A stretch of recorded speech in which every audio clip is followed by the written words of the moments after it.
Hello and welcome to Mr. Mark Podcast. This is me, Mark Greenis, the man whose name sounds like a bad bag of weed. I am the skeptical cynic, the misanthropic, the pessimistic butthole. I'm not here to be liked, but I am here to be heard. So, what do I say, y'all? Fuck everybody. Okay, I said it. I said it out loud. Okay. You wanted to say it, I did it. Fuck you. So anyway, uh, I got one more question here, Miss Lisa. Oh yeah, Lisa's here. She know I'm playing with her. No, I'm playing. The beautiful Lisa M. Jackson is here with me today, and I have one more question. Why do energy beings who are almighty to man need blood sacrifice to save us humans from an evil god, lowercase g? Let me elaborate just a little bit there. So if you have one being who's almighty that wants to save humans from going to where another being is at, couldn't just that one big being just kick this other big being's ass and then we would be okay, right? Because you're almighty. Why do we need to, our ancestors need, not us. Some countries, they still sacrifice it somewhere. I bet you somewhere in the world, there's a goat or a sheep or a lamb or something getting its throat cut and put on a fire, for forgiveness. And I'm like, are we in the Stone Ages now? Are we going to start sacrificing stuff again? Because none of that makes any sense to me when you take off your religious mind that you grew up in. And I just listened to the story without having grown up in this. And I'm just like, are you serious? You're going to go over there and cut that cow open. And then there's going to be a light being that's going to come from out of the sky. And it's going to lift this up into the heavens. And everything's going to be wonderful. Now, when I and my family took a road trip to Reno, which is driving past Area 51 out here outside of Vegas, when we came back into town, I saw a light beam that looked like something out of Men in Black, way out in the desert that went up into the sky and was on the ground. And then from the top of the mountains, we all saw a light that turned red, white, and blue. It wasn't no fireworks. It turned into little balls, spread out, and just disappear in our face. Mm-hmm. We saw that. So I know there's stuff that went on that we can't explain. But what's the whole why would a being of energy, of pure goodness or whatever, why does that being need you to build an altar? I don't understand what an altar is. Why do I have to put some wood on there? I got to light it on fire and do some other stuff, for me to get right with this being. I'm at a loss. Can you try to enlighten me about this? I'll wait. That's a good question. I'm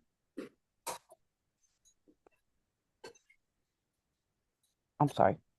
Can we pause it for a second? Yeah, I'm sorry, I got sidetracked. I will pause. Okay, we's back now. We had to take Sealy. for the calls and do what we had to do. So where was I? It was a while back. I forgot what I was talking about. Energy beings and sacrifices and to save us from the other being that this being probably could have killed, but why didn't they? And then we doing all this. So and then you were like, I don't know, you just kind of got stuck there. So did you come up with anything else or you just kind of stuck? It doesn't make sense. And Why would you need okay, I don't want to sound stupid, but no, why would you need to sacrifice if you're all knowing, all seeing, all everything, and you created everything, and you're in charge of everything? Then why can't you be in charge of me not sacrificing anything? I think we're gonna have to expand this one past 15 minutes, Lisa. I don't think 15 is gonna do it, but if you can't make it, I'll cut it off and then just go on. Um, just let me know. Just let me know if you got to do something. Oh, we're good. Okay. But at any time, just handle your business. Let me know. Um, Okay. I this is a topic for me. I love to talk about. I've been talking about this for years, and now I just kind of I want to use this forum to start posting this on my You Look Like open mic to kind of you know put all that together with the comedy and everything. But this really is a comedy. This is real. Like, okay, not just biblical sacrifices. What about like in South America with them Indian tribes? Was the Incans or the Aztecs or Mayans? One of them wasn't they blood sacrificing people every day because they believed that the sun wasn't gonna shine?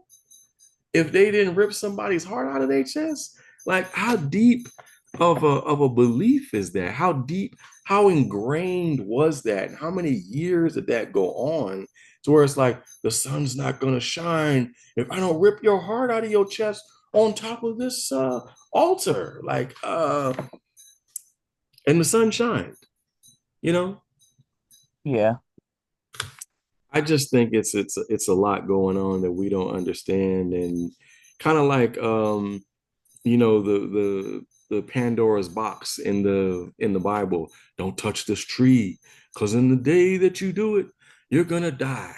Do you mean I'll begin to die, then eventually die? You mean die that day? Which one do you mean? Because they lived for like 1,000 years after that.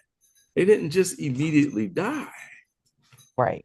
And then with the destroying of Earth, I'm sure there was good reasons. There was giants running around and having sex with women, and they were mixing animals, and there was all kind of stuff going on, and it wasn't what the gods created. And that's another thing is this guy David Maxwell says that the Elohim is plural, and so this is a plural term. It doesn't mean God, it means gods.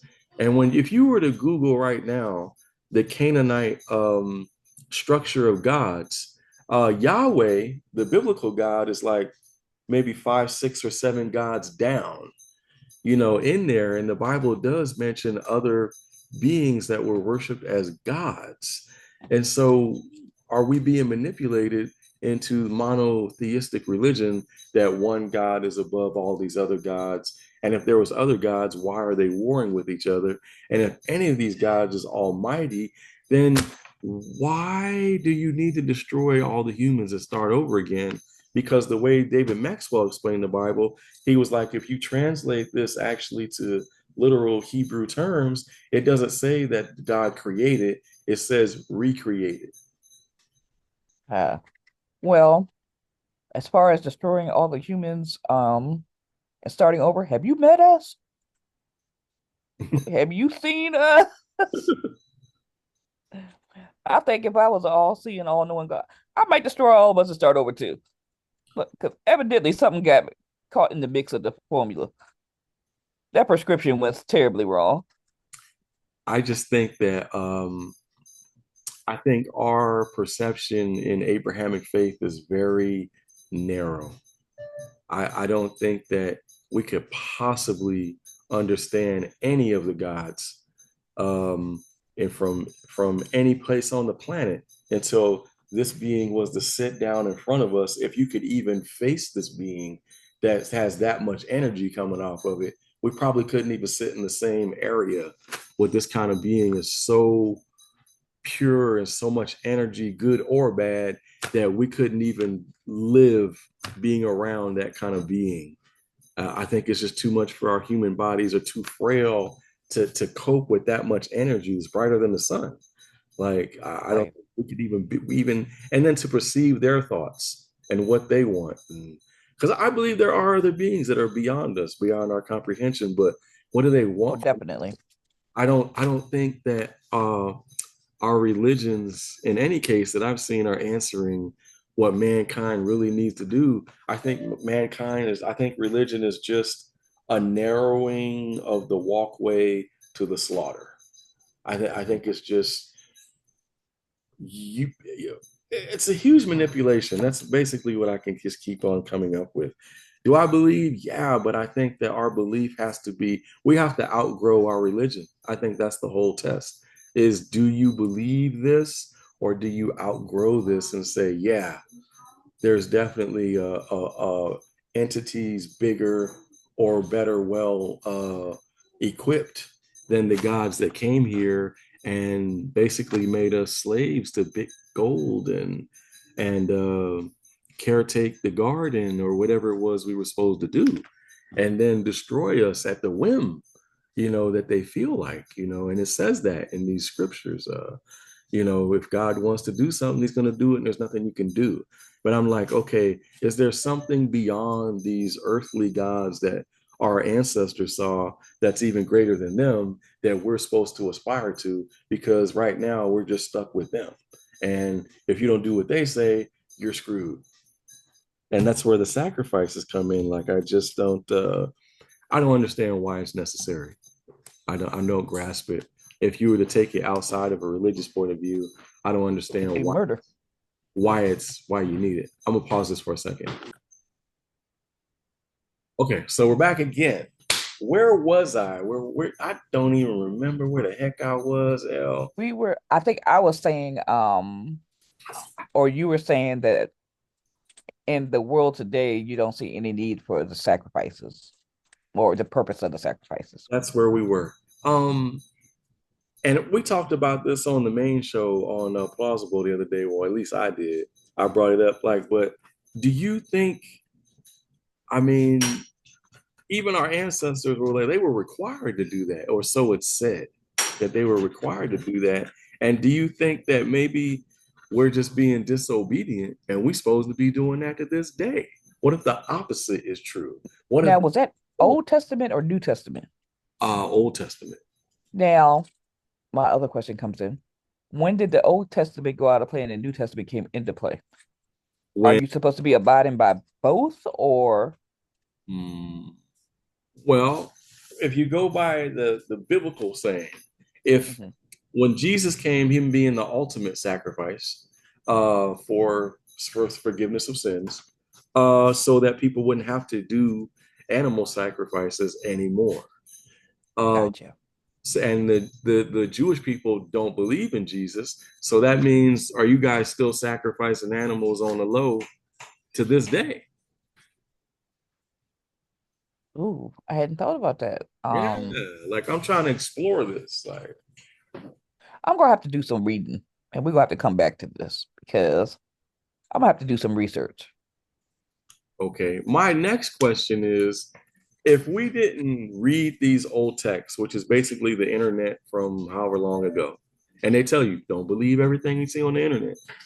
So if this is old internet from how long ago, I'm gonna have to end with this. Okay, Lisa, I'm gonna ask you three questions, probably two. Okay. Lisa, right now I want you ready? Yes. Show me God. Oh, so you think I'm a magician? Show me God. I'll wait. Well, technically, and technically speaking, God should be in everything and everyone. Which brings me, I'm sorry, I'm gonna get off on a tangent because wouldn't that make everything God? Wouldn't that make you and me God? Like, is that the right phrase I'm looking for? You know what I'm trying to say, right? Okay. Now, have you ever seen God? No. Can you tell me definitively that any religious text you've ever read from any religion anywhere in the world that you can verify by a Bill and Ted's time machine adventure, that you know for a fact that the person that was claimed to have written it wrote it and then never changed? Can you tell me definitively that, yes or no? No. Okay. So you can't show me God, you've never seen God, and you can't tell me that these texts, any religious text, was written by the person that they say wrote that. And Well, with t those, technically, they didn't actually write anything, did they? Didn't Weren't these written by somebody, the Old Testament? Weren't they written by somebody else because they couldn't write or read? there's a verse in the Bible that says, "Prove all things and hold fast to that which is good, and abstain from the appearance of all evil. Now, if I have to But on the same, I'm sorry, on the flip side, you're also not supposed to question. but I can't just, if my eternal soul is involved with the little girl that's attacking people in one house, or my soul is the giggling one in another house, which one do I want to be? I want to be the giggler. I want Oh to, no, because is it like the creepy giggler or the funny giggler? I, Because I you take, know some of them little kid laughs be creepy as hell. okay, but if we were to look at human emotion as a degree of frequency, Mhm. would you rather be happy or would you rather be sad? Happy. Okay. So with that being said, if you're in an eternal state of happiness or an eternal state of sadness, you're gonna pick happy every time, right? Right? Okay, so if my eternal soul, if I have one, is to get this right, I better get this right. And if you look at Abrahamic religions, you better get that right. Because the people in the New Testament is like, you better believe what I said. And the people in the Old Testament is like, you better believe what I said. And the people in the Quran is like, you better believe what I said.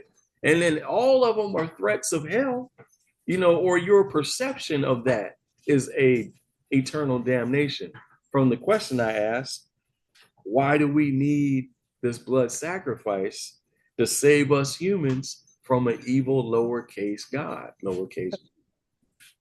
Now, can I ask a quick random question? Well, not random, because you said your soul if you have one. Mhm. Supposedly, there's proof that there's a soul because when you first die, you weigh less than you did right before you died. Now, my question is that the soul leaving the body, or is that you giving up your last breath that's causing that weight difference in however many ounces?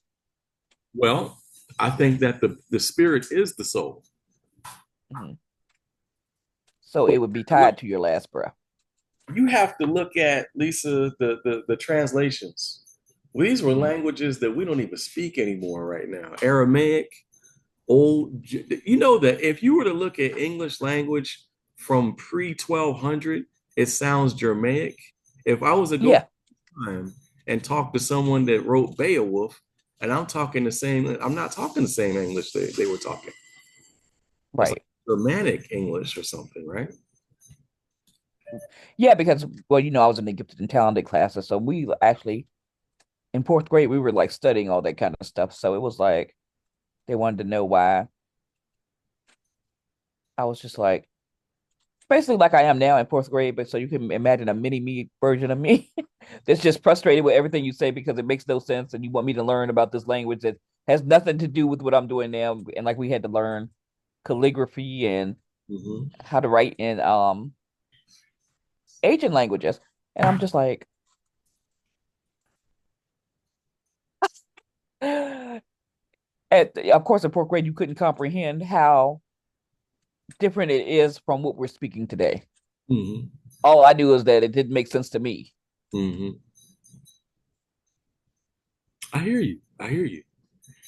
So, with all that being said, I think that if the gods are real, and I think there is something beyond death, with that being said, how fair is it to take a child born in Bolivia that grew up in some Indian religion nobody's ever heard of, and then he goes to sit at Jesus' feet, and Jesus says, "Sorry, kid, you should have listened to the Christians. You go into hell for all eternity." How unfair is that? And is But it he's never met a Christian. is it unfair? No, that he didn't pick the right one. How unfair Well, is it? since as a child, I'm listening. you're not really picking for yourself. I It know I didn't pick to for be you. Christian off the bat. It got picked for you. Yeah, and I do know there's a portion of the Bible that says something to the effect that those who led you astray will be like responsible on Judgment Day, but you're still suffering the consequences as well, aren't you? In the Quran, it says different. In the Quran, it says basically the people that are already in the fire, Hmm. when the people that got taught by the people that are in the fire are like, well, what did I do? I was just listening to them. And they're like, you're going to taste the fire too. Like you should have That's known what I mean. You're still responsible. you're still responsible. How is that when you've got an older person with a switch in their hand, you better believe what I say, Or or not even that. Let's say we're talking about the same kid, and there's nobody who's Christian around, and there's no Bible around, let's not even say Christianity. Let's look at it. or whatever religion. If you I've never heard of your religion, or I've never known anybody who practices your religion. yeah. How can I be responsible for learning that religion and following that religion that I've never known anything about? Have I you didn't even ever know it met a existed. Muslim or seen a Muslim or prayed with a Muslim? I've met some Muslims. It's deep. Hmm. It's deep. They pray 5 times a day and they don't play about that. No, somewhere I worked at, we had to actually set up a separate prayer room, and that was like in the late 90s because we were getting the company was getting sued because there was nowhere for them to pray. Let me ask you something. Let's say the Muslim dies and the Muslim was wrong. Let's say the Christian dies and the Christian was wrong. Mhm. I've asked you between me and you, when's the last time you saw a rabbi come knocking on doors trying to save people's lives or Right. eternal souls? And then we all go to hell and I was gonna say, shouldn't that make them wrong? If and yeah, God that's is Jewish, and God says, "Well, you should have listened to him." And I'm like, I never saw no who rabbi is come he? on You my know? door. In fact, they didn't even want us to marry into his chosen people. They say that you said don't even mess with them. So how was I supposed to learn anything from them? Well, we can't even marry into them or know what's going on with them. And they have a whole secret religion called the Mishnah and all these other books that we can't even learn about. We just learn whatever they tell us, and then we got to go to hell. Does that seem fair in any kind of? Not very. So my whole thing with Abrahamic religions is I think that the God that I believe in, the or creative forces that I believe in is bigger than these religions. It's bigger than that. It's more than that. Yeah. It's got to be because God would not make things confusing like this. It wouldn't be, well, it's on your eternal soul. You better pick the right one. It's almost like you're playing three-card Molly. You're like, Islam, Christianity, Judaism. You pick the wrong one, you're going to hell. Pick one. And I mean, I Right. can't. Like, it's crazy. I almost became a Muslim. It's almost like religion works if you're scared. Whichever religion scares you the most, that's the one you're going to pick. Right.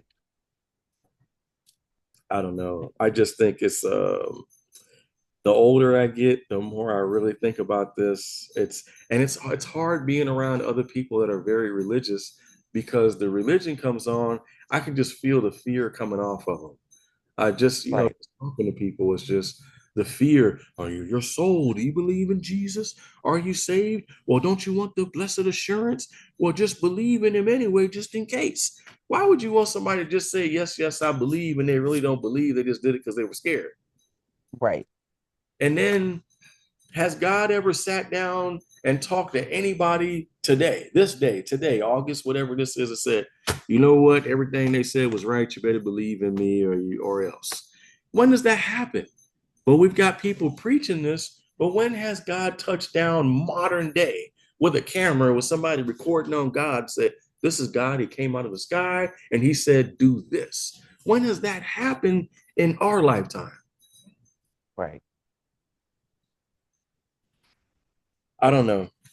I can go on and on about this, and I'm not going to, but I think the whole thing I think that there's something to do with religion there, but I think that a lot of it is interpreted and reinterpreted to be manipulative. That's just my opinion. I could be wrong. I'm just a human, just a human. But Yeah. so, did we ever answer the question I'm going to end in? Uh, I don't think there is an answer. yeah, it's an open-ended question. It's a one for parties. Hey, who believes in sacrificing animals for forgiveness of sins? Anybody? Anybody? No? Well, how I about if don't think your party's gonna be very fun. who's going to help with your sins? Huh? Huh? Yeah, I think your party's gonna suck.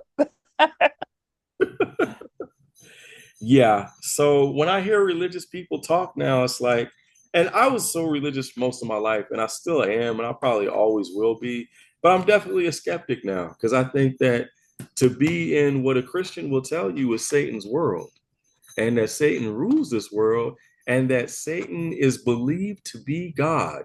You read that Bible enough, and that's what's coming is already here or what's coming. The evil one, if you believe the Bible story, is pretending to be God successfully. So I'm thinking maybe already we've already been fooled. Mm, that's deep. Wouldn't that be something if all the religions of the world, all of them, were just some part of a cult of some lowercase God that was just like, I'm here to cause confusion and chaos. Yeah, that's deep as hell. Yeah. And then we all think we right. We're all arguing with each other.